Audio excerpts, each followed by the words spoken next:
आशंका, भ्रम और शायद कहीं ना कहीं घबराहट भी होगी, क्योंकि बहुत लोगों ने कोविशील्ड ली है। और ऐसे जैसा कि परिमल भी बता रहे हैं 254 के आसपास रिपोर्ट हुए हैं जिन्होंने की वैक्सीन ली, उसके बाद कॉम्प्लिकेशन हुई या कई जगह हार्ट अटैक भी आया। ऐसे कई वीडियो भी वायरल हैं, आपने भी देखे होंगे, जिसमें कम उम्र के लोग, युवा हैं, उन्हें हार्ट अटैक आया, ब्रेन स्ट्रोक आया है।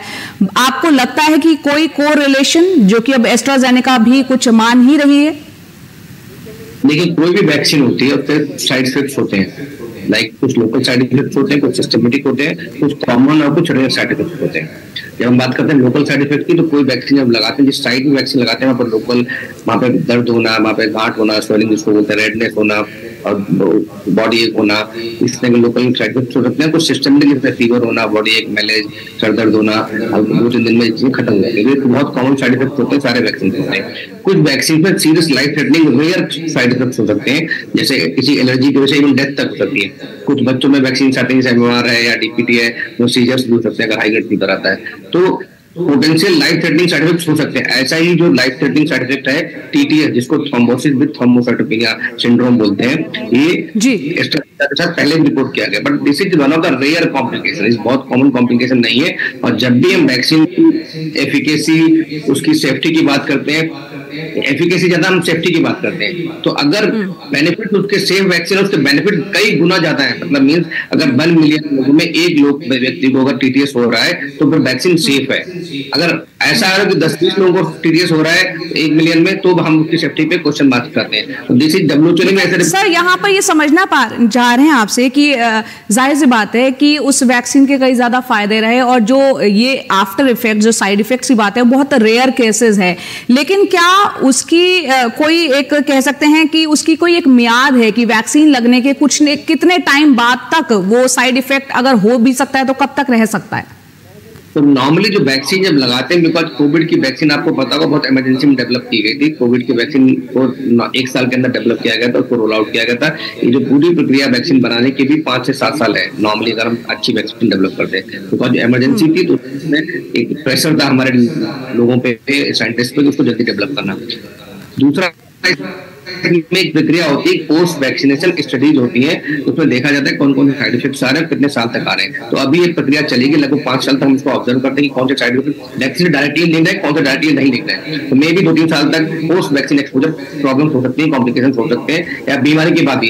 एक बड़ी बात जो आप लोग मिस कर रहे हैं यहाँ पे, कि हमारी दुनिया में बात करें, पूरी देश में और पूरी दुनिया में कोविड का एक्सपोजर भी लोगों को बहुत सारे, हर व्यक्ति कहीं ना कहीं 1 या 2 बार कोविड से एक्सपोज हुआ है। उसको या तो वैक्सीन क्या नाम है, इन्फेक्शन हुआ या फिर डिजीज बीमारी हुई, और कुछ लोगों को सीरियस कॉम्प्लिकेशन हुआ। इवन बहुत सारे लोगों को जिनको सीरियस कॉम्प्लिकेशन नहीं हुए, सिर्फ कॉमन कोल्ड कफ या हल्के सिम्टम्स हुए, तो उनके अंदर भी कोविड वैक्सीन, जो कोविड वायरस था, उसने कार्डियक हार्ट को भी इन्फेक्ट किया, जिसको हम कार्डियक इन्फेक्शन बोलते हैं, या कार्डियोमायोपैथी बाद में हो सकती है, इवन मायोकार्डाइटिस जिसको बोलते हैं वो हो सकती है। उसकी वजह से वो एसिम्प्टोमेटिक थी या माइल्ड सिम्प्टोमेटिक थी, हम लोगों ने इसको इग्नोर किया, उसकी वजह से बहुत सारे लोगों के हार्ट वीक हो सकते हैं, और may be because of exertion उस समय वो वीकनेस की वजह से पता ना लगा हो। अब जो है बिकॉज एक्सर्शन होता है, हम लोग वर्क कर रहे हैं, तो वो भी एक बड़ा फैक्टर हो सकता है। तो खाली वैक्सीन को 2 दिन यहाँ पर भारत में क्या इस तरह की कोई रिसर्च हुई है, या आने वाले वक्त में अब क्या लग रहा है अब होगी, जिससे कोरिलेशन साबित हो, पता चले?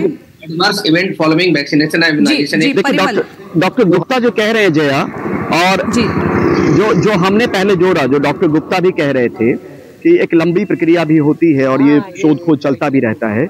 अभी हमने जो आपसे चर्चा की AEFI को लेकर, वो दरअसल वही था कि वैक्सीन जब डेवलप किया गया, याद होगा कि जब वैक्सीनेशन के लिए हम लोग जाते थे तो आधे घंटे मॉनिटरिंग होती थी वहां पर, कि उस बीच में कोई दिक्कत तो नहीं हो रही, आपको बैठना पड़ता था वहां पर वैक्सीनेशन के बाद। तो ये देखने की, समझने की कोशिश थी कि आफ्टर इम्यूनाइजेशन कहीं कोई दिक्कत तो नहीं हो रही है। लेकिन कई लोग घर जाके भी उन्होंने रिपोर्ट की, और बाकायदा एक पोर्टल बनाया गया था जिसको आफ्टर इवेंट्स फॉलोइंग इम्यूनाइजेशन कहते हैं, और उसी के आधार पर एक कमेटी गठित की गई थी, और कमेटी अक्सर समय समय पर अपनी रिपोर्ट देती रही थी। उसमें डेथ्स के मामले भी थे, लेकिन नगण्य थे, पता नहीं वैक्सीन के बाद और भी कोमॉर्बिडिटीज की बातें हम लोग सुनने में आती थी। तो अलग अलग शरीर में अलग अलग चीजें, कई को बुखार आता था, कईयों को बुखार नहीं आता था, तो वो भी देखने की बात होगी वैक्सीनेशन के बाद। तो हर शरीर अपने हिसाब से काम करता है, लेकिन भारत ने अपनी तरफ से एक कमेटी जरूर बनाई थी जहां पे लोग अपनी कॉम्प्लिकेशंस को इम्यूनाइजेशन के बाद रिपोर्ट कर सकते थे। अब यहाँ पे ये समझना होगा कि इस खबर के बाद, जब ये खबर हर जगह पे चल रही होगी, हमारे चैनल में भी चल रही होगी, बाकी न्यूज वेबसाइट पे भी है, यानी पूरी आबादी को पता होगा, देश को पता होगा, तो जिन्होंने वैक्सीन ली होगी उनके मन में डर और चिंता जरूर होगी। तो यहाँ पर केंद्रीय स्वास्थ्य मंत्रालय की तरफ से ये जरूर बताना चाहिए कि हमारी जो स्टडी है उसके परिणाम क्या कह रहे हैं, या कोई आगे स्टडी करने की जरूरत है कि ताकि ये भरोसा बहाली कर पाए। एक चीज समझते हैं परिमल, यहाँ पर माहौल बना है। डॉक्टर गुप्ता आपसे समझना चाहेंगे, ऐसी कौन सी फिजिकल कंडीशन वाले लोग जो ज्यादा प्रोन होंगे हार्ट अटैक के या ब्रेन स्ट्रोक के वैक्सीन के जो साइड इफेक्ट के तौर पर, और दूसरा आपसे समझना चाह रहे हैं कि ऐसी कौन सी कंडीशंस होती हैं जिससे ये पहले ही सिम्टम्स में पता चल जाए कि ये ऐसा होने जा रहा है या हो सकता है? देखिए, अगर पहला जैसे आपने क्वेश्चन पूछा है, तो वो लोग जो वैक्सीन के किसी भी कंपोनेंट से एलर्जिक है, जो वैक्सीन के अंदर कंपोनेंट है, तो उनको वैक्सीन को लेनी नहीं चाहिए, अवॉइड करनी चाहिए, बिकॉज एलर्जिक रिएक्शन कभी बहुत सीरियस होता है, डेथ हो सकती है। दूसरा है, तुमने लोकल साइड इफेक्ट बताया, इमीडिएट होते हैं और कुछ सिस्टमेटिक होते हैं, वो बहुत कॉमन है, उसके लिए कोई चिंता वाली बात नहीं है। कुछ लॉन्ग टर्म साइड इफेक्ट हो सकते हैं, खासकर ऐसे लोग जो ऑलरेडी प्री एग्जिस्टिंग डिजीज से ग्रसित है, जैसे कि जिनको अस्थमा है, सीओपीडी है, हार्ट फेलियर है, या हार्ट अटैक है, स्टेंट चल पड़ा हुआ उसको, या उस पे है, डायलिसिस पे, ट्रांसप्लांट पे है, HIV पेशेंट है, या ऐसे लोग जिनकी इम्यूनिटी बहुत कॉम्प्रोमाइज है, ऐसे केसेस ज्यादा ऐसे लोग दिखते हैं जिनकी इम्यूनिटी कॉम्प्रोमाइज है, या कोई ब्लीडिंग डिसऑर्डर्स पहले से ऑलरेडी है, जिसमें थ्रोम्बोसिस विद थ्रोम्बोसाइटोपेनिया कॉम्प्लिकेट कर देता है। तो ऐसे लोगों को थोड़ा ज्यादा प्रिकॉशन रखने की जरूरत है, इन लोगों को ज्यादा चिंता की जरूरत है। और सिम्टम्स क्या होंगे? सिम्टम्स जब भी इस तरह की कोई घर बॉडी के अंदर कोई प्रक्रिया हो रही होगी जिसमें कॉम्प्लिकेशन डेवलप हो रहा होगा, तो कोई ना कोई आर्टरी जिससे ब्लड सप्लाई होती है किसी ऑर्गन को, ब्लॉक हो रही होगी। तो अगर ब्रेन में थ्रोम्बोसिस हो रही है, तो ब्रेन में थ्रोम्बोसिस का सिम्टम होगा ब्रेन का स्ट्रोक। मतलब सिम्टम्स क्या होंगे उसके? कि आपको ब्लिडिंग ऑफ विजन होगी, डबल दिख रहा होगा, कंफ्यूजन हो रहा होगा, चक्कर आ रहे होंगे, सर चक्कर आ रहा होगा, कभी कभी दौरा पड़ सकता है, बेहोश हो सकते हो, तो ये सिम्टम्स आ सकते हैं। अगर हार्ट के अंदर वो आर्टरी सप्लाई कर रही है हार्ट को, तो हार्ट के अंदर चेस्ट पेन है, पानी पसीना बहना, भारीपन आना, पर्सिपिरेशन होना, घबराहट होना, और बाद में हार्ट अटैक हो सकता है। किडनी के अंदर अगर ऐसा कुछ प्रॉब्लम आएगी, तो किडनी के अंदर ब्लड में जो यूरिन में जो ब्लड आना, उसमें जिसको हेमेटोरिया बोलते हैं, या पेन होना, पेट में दर्द होना, तो ये सिम्टम डिपेंडिंग किस बॉडी के ऑर्गन को इन्वॉल्व कर रहा है सिंड्रोम, उसके बेस पे डिपेंड होते हैं। तो अगर आपको इस तरह के कोई सिम्टम्स आ रहे हैं, तो आपको तुरंत अपने डॉक्टर को संपर्क करना चाहिए। अदरवाइज मैं फिर बोलूंगा, ये बहुत रेयर कॉम्प्लिकेशन है, इससे घबराने की बिल्कुल जरूरत नहीं। कॉम्प्लिकेशन साथ ही हमारा काम है हमारे दर्शकों को, जो जिन लोगों ने वैक्सीन ले भी ली है, कि वो डरे नहीं बल्कि सजग हो जाएं।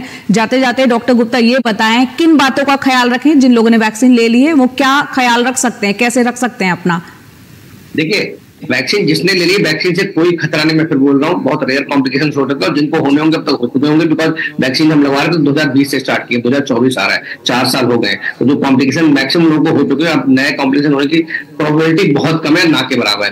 बट आपको क्या ध्यान रखना है? आपको अपनी इम्यूनिटी अच्छी रखनी है, खाने पीने का ध्यान रखना है, एक्सरसाइज, वॉक करें, मेडिटेशन करें, ग्रीन लीफी वेजिटेबल्स खाएं, फ्रूट्स खाएं, एंटीऑक्सीडेंट्स लें। अगर आप हार्ट फेलियर या डायबिटीज या किसी अन्य कोमॉर्बिड कंडीशन से ग्रसित हैं, डायबिटीज या डायलिसिस पे, तो अपनी दवाइयों का सेवन नॉर्मली करें। अगर कोई अलार्मिंग सिम्टम्स आते हैं, जैसे मैंने बताया, तो तुरंत आपको डॉक्टर से संपर्क करना है। जी, बहुत बहुत शुक्रिया डॉक्टर गुप्ता आपका और परिमल आपका, इतने